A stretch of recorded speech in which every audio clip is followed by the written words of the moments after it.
ஓம் சக்தி. என் அன்பு தங்கமே, நீ இப்பொழுதெல்லாம் அழுது கொண்டே இருக்கின்றாய். உன்னவரை பிரிந்து உன்னால் இருக்க முடியவே இல்லை. உன் வலிகளும் வேதனைகளும் எனக்கு புரிகின்றது. ஏதோ ஒரு காரணத்தினால் நீங்கள் இப்போது தற்காலிகமாக பிரிந்து உள்ளீர்கள். கவலைப்படாதே, உன் வலிகள் அனைத்தும் குறைய போகின்றது. உன் வேதனைகள் அனைத்தும் மறைய போகின்றது.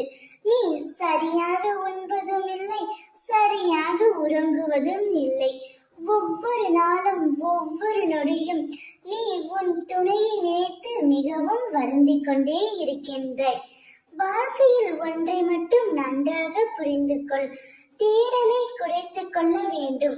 அப்போதுதான் நிம்மதியாக இருக்க முடியும். எதிர்பார்ப்பை தொலைத்துவிட வேண்டும். அப்போதுதான் மகிழ்ச்சியாக இருக்க முடியும்.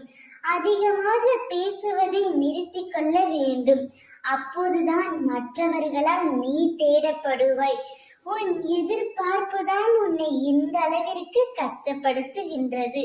உனக்கு உன் துணை மீது அதீத அன்பினாலும் அதீத உரிமையினாலும் நீ அவர்களிடமிருந்து அதிகமாக எதிர்பார்க்கின்றாய். ஆனால் அதை பூர்த்தி செய்ய முடியாத சூழ்நிலையால் உங்களுக்குள் சண்டையும் மன வருத்தம் ஏற்படுகின்றது. அப்படி மன வருத்தம் ஏற்பட்டதினால் தற்பொழுது பிரிந்து தவித்து வருகிறீர்கள். கவலை கொள்ளாதே தங்கமே, உன்னுடைய கஷ்ட காலம் அனைத்தும் முடிய போகின்றது. வாழ்க்கையிலும் சரி, வார்த்தையிலும் சரி, பொறுமை மிகவும் அவசியம். பொறுமையாக இருந்தால் மட்டுமே உனக்கு பிடித்த உறவுடன் நீண்ட காலம் சந்தோஷமாகவும் மகிழ்ச்சியாகவும் உன்னால் வாழ முடியும். நீ உன் துணையை பிரிந்து கஷ்டப்படுவதை மற்றவர்களிடம் சொல்லிக் கொண்டே இருக்கிறாய்.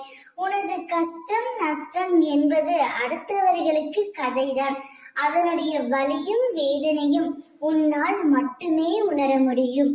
உன் மனதில் உள்ள கஷ்டத்தையும் உன் மனதில் உள்ள எண்ணங்களையும் அடுத்தவர்களிடம் சொல்லி ஆறுதல் தேடாமல் உன் துணையிடம் மனம் விட்டு பேசு.